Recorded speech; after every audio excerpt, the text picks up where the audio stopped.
Boss, alam mo, ayaw ko kung agree ka sa akin. Mabuti sana kung yung mga miyembro ni Senyor Aguila, mga hoarder sa Bulacan, mga rice trader, ay mga hoarder, importer, smuggler, hindi tayo magreklamo. Pero ang mga biktima nito, yung mga pobre, yung mga farmer, yung mga may mga maliliit na negosyo, ito yung mga binibiktima. Ito yung masaklap dito eh. Kung mga smuggler ito na biktima niya, mga importer, walang problema siguro. Pero, sir, maiba tayo. Nakakulong pa rin ba dyan sa Senado? Si Senyor, baka mamaya nagkaroon ng magic, nakalabas na dyan sa kulungan kasi kaya niya pahintuin ng ulan, Sen. Sabi nila, baka bigla na matunaw yung padlock sa silda, no? Oo. Kasi yung ulan, sir, napatigil. Baka may sabihin niya, utusan niya yung padlock, buksan mo ang iyong sarili. Oh. Sa ngayon, Congressman Erwin, nandyan pa rin sila. Oh. Except yung si Mamerto Galanida na 80 plus years old, no? Nandoon ngayon sa hospital pinakumpay natin sa Manila General Hospital dahil nga minomonitor yung kanyang blood pressure at saka yung kanyang diabetes. At Sen, ang tanong ng mga kababayan natin dyan, ano na mangyayari? Mabubuwag ba sa pamamagitan nitong investigasyon nito, nalantad na yung kalukuhan nitong si Senyor Aguila at saka yung grupo niya mga panluloko, kulto? Ito raw po ba ay mabubuwag na? Because you initiated this investigation at medyo unti-unti na rin. Naniniwala ka ba sir na sindikato nito? Kasi yung mga advisor niya, mukhang may mga matataas din na may mga pinag-aralan. Mga ex-policeman na mga master sergeant, may teacher pa sa DepEd. Ibig sabihin, hindi naman siguro mga tanga yun at nagsunod-sunod. Siguro talagang merong personal interest sila dyan sa samahan na yan dahil sa kwarta. Anong basa mo, Sen? Ganun talaga. Kung pwedeng sabihin natin na sindikato dahil nga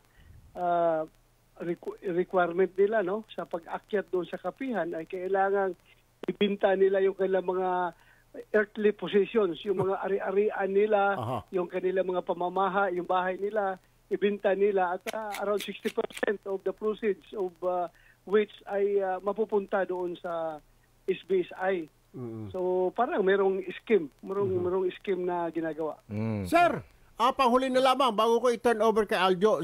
Sabi nyo, itong si Senyor Aguila dahil 22, 23 years old lang ito ay dami lang pero may mga talagang tao na nagpapatakbo ng grupo na yan, Senador De La Rosa. Yes, halata man, no? Congressman Erwin, sa ating ginawang investigasyon na lahat ng tanong ay nire-refer niya doon sa kanyang mga advisors. At inamin niya mismo na, sir, kung pwede lang, alam lang niya na ganito mangyayari, hindi na niya tinanggap yung pagiging presidente ng SBSI o pagka-pinuno ng kulto na yan dahil nga bata pa daw siya at kulang siya sa kaalaman dahil siya second year high school lamang. So, medyo naawa rin tayo sa kanyang sinabi, no? Naantig rin tayo doon sa sinabi niya. So, lumalabas talaga na siya ginagamit lamang ng mga tao na nasa likuran niya. Senador, unsa man ang atong rekomendasyon, ani? Anong recommendation natin dito with DNR? Dahil maraming paglabag dito sa Protected Area Community-Based Resource Management Agreement. May agreement pala ito eh. Ang laki pala nito, Kong. Around, ilan to? 353 hectares of land. 1,000? 353 hectares lang. 353 hectares? Oo. Malaki yung masyado. Community nila, ipinagbabawal ang pumasok sa loob. May checkpoint pa silang sarili dyan. Pinagre-resign pa yung mga teacher, uniform personnel at barangay official para umanib sa kanila at naglagay pa sila ng mga struktura dyan na hindi sinunod yung agreement with DNR. So ano pong recommendation?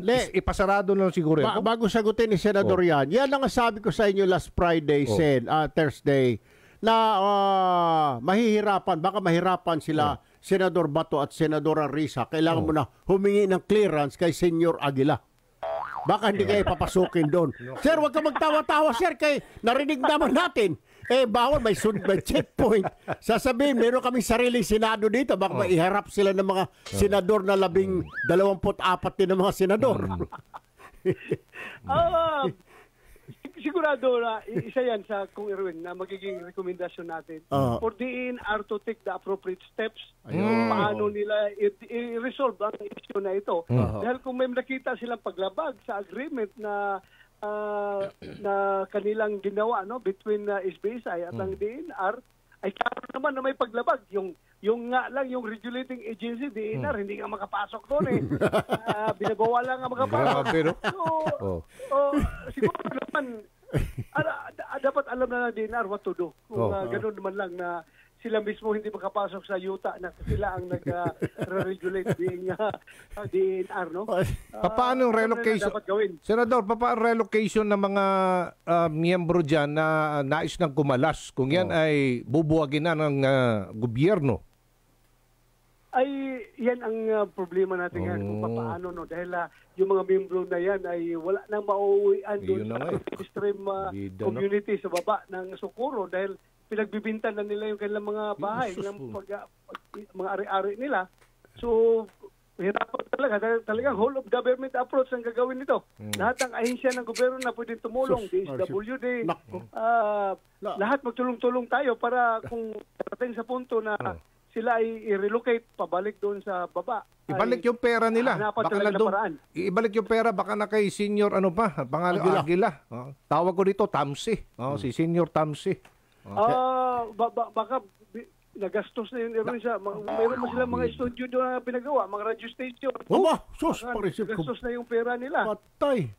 Oy, tama-tama kasi yung isang yung engineer namin dito gusto yata mag-apply doon eh kay Senior Aguila.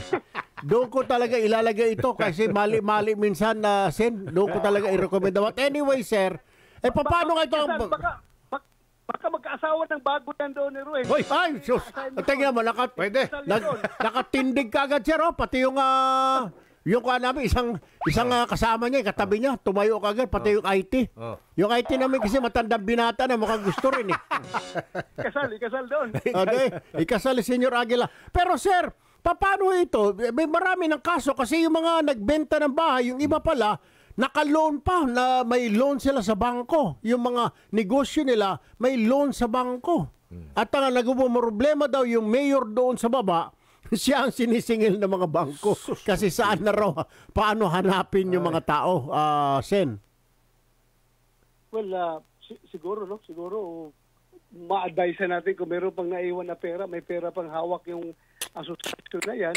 Kung gusto ng mga miyembro na magpa-refund, siguro they have to be compensated yung kanilang ibinigay. Why not i-freeze muna kung may mga bank accounts ito, may mga ari-arian, o kunin muna ng gobyerno. Kung maaari, ibenta o kaya ibigay yung perang nakatago pa dyan. Baka ibinaon sa lupa. Titingnan natin kung ano magiging hakbang natin dyan. No? Kung meron silang mga bank accounts, existing bank accounts. Pero titingnan natin dahil alam ko may mga advisor dito, legal advisor dito sila na mga abogado kung anong dapat gawin. Baka titingnan natin. That would form part of our recommendation. Base dito sa ginagawa niyong investigasyon, Senador, last two questions na lang po sa akin. Yes. And I know this is in aid of legislation. Paano ho kaya natin na makumbinsi ang mga kababayan natin na mag-isip-isip muna 1, 2, 3 beses, lalo na sa mga bukid na madaling mauto-uto. Paano ho kaya ito na para hindi na po maulit ito? Kasi diyan sa Mindanao, alam ko maraming mga kulto diyan. Sus ko po, ngayon ito pa isa na naman, dagdag na naman ito sa poproblemahin ng gobyerno na sasama na ito sa poorest of the poor na naman dahil wala namang hanap buhay. Paano ho kaya ito? How can we stop this na para matigil na itong kalukuhan na ito na manghikayat na sumama sa kanila, Senador?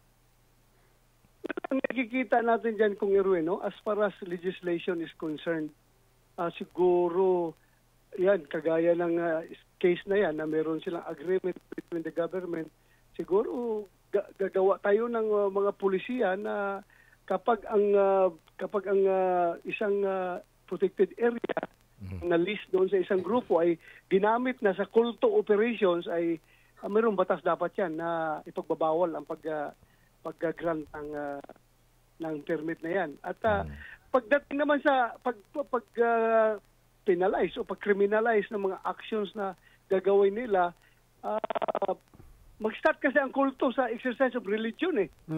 Mahirap tayo gumawa ng batas na i-discriminate natin yung religion dahil nasa konstitusyon natin yan. Yung freedom of religion, kung paano sila, wala tayong pakialam kung anong kanilang pipiliin na faith na i-observe. Tama. Hanggang paghintay lang talaga tayo kung meron silang nababiolate na existing laws, meron silang nababiolate ng mga constitutional rights ng mga membro or kung sino-sino mga involved dyan, ay dyan tayo maka-action ng gobyerno. Pero malinaw naman, Senador, sa mga testimonya ng mga bata ito eh. Hindi nagsisinungaling mga bata eh. Opo. Talaga. So ngayon, liable na sila, pinailan sila ng kaso. Pero ang pag-organize ng isang kulto, mag-start na ito sa religion, mahirap nating gawan ng batas yan na i-discriminate, ibawal. Constitutional right nila yan. Hintay tayo kung mayroon na ma-violate na batas. Marami mga existing. Alam ko maraming existing na masasabi natin na kulto pero walang binabiolate na batas. Maraming nakikita nating mga kulto na nag-exist. Lalong-lalo na dito sa Mindanao. Ang kanilang definition ng kanilang grupo ay talagang mag-qualify as kulto na kumpleto ng elemento pero walang binabiolate na batas. Kaya freely sila ngayon nag-exist. Hindi natin pinapakialaman. Sir, alam ko si Senyor Aguila ang para tumatay yung mastermind dyan. Pero yung kanya mga advisor, ganun din siguro kabigat ang kasong kakaharapin ng mga ito, Senador. Yes, pareho silang co-accused no, sa mga kaso ipinail ng NBI at ng PNP laban sa kanila. So yung mga advisors nila ni Senyor Aguila ay kasama sa kaso. Pareho silang co-accused. So kung lalabas yung warrant ng ma-resolve na ng DOJ at may warrant na lalabas, siguradong arestado ito silang lahat. Panghuling lambay. Okay. Yung since nalaman na natin ng mga kalukuhan dyan, may mga nangyayari, pinipwer sa mga bata, hindi pa ba pwede natin padalhan ng pulis doon sa taas at maglagay na ng sundalo doon or pulis para ma-secure yung seguridad ng mga kabataan doon, yung mga bata, Sen? Yes, I was informed by the provincial director, no? Right after the hearing. Sabi niya, nagbigay na daw siya ng order sa kanyang provincial command na magpadala ng mga sundalo doon. Siguro isang kumpanya ata na pulis na pinadala niya mobile doon. Force. Mga mobile force siguro, sir. Mobile force. Mobile force na mag-secure doon sa area. So, ando na natin kapulisan. Senador, may balik ko lang yung kanina sinabi ninyo. Religious organization ba sila? Yan ang sinasabi? Tama ba? Hindi naman. They are registered sa SEC as a people's organization. Yung SBSI. Pero kung yun nga i-kuha nila, no? I-insist nila yung kanilang yung paniniwala as a form of religion ay nirespeto yan ng ating konstitusyon, di ba? Pero nagbabayad po sila ng buwis? Na kami. Nagbabayad ba sila ng buwis? Itong organization nila? Are they paying taxes? Hindi ko alam kung nagbabayad ng buwis ito, ha? Baka doon natin pwede ipitin yan. Sa pagbabayad ng malaking buwis. Kasi pati ayuda daw, Sen, ayuda para sa ating mga igsuon, sa mga kapatid natin dyan, mga pobre.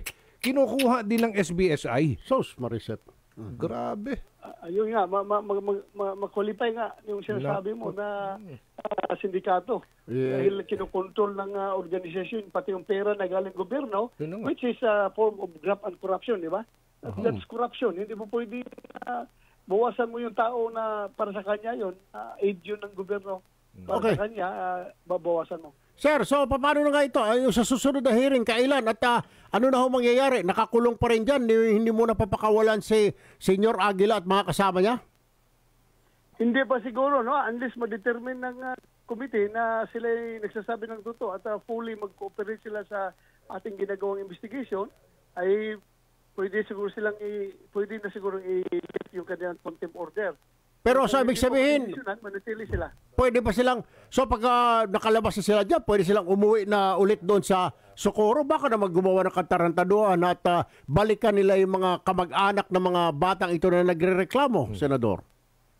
Isa yan sa posible mangyari, no, Congressman Erwin. Kaya titingnan natin, pag-aaralan natin ng mabuti ito ngayon kung paanong gagawin natin dito sa kanila.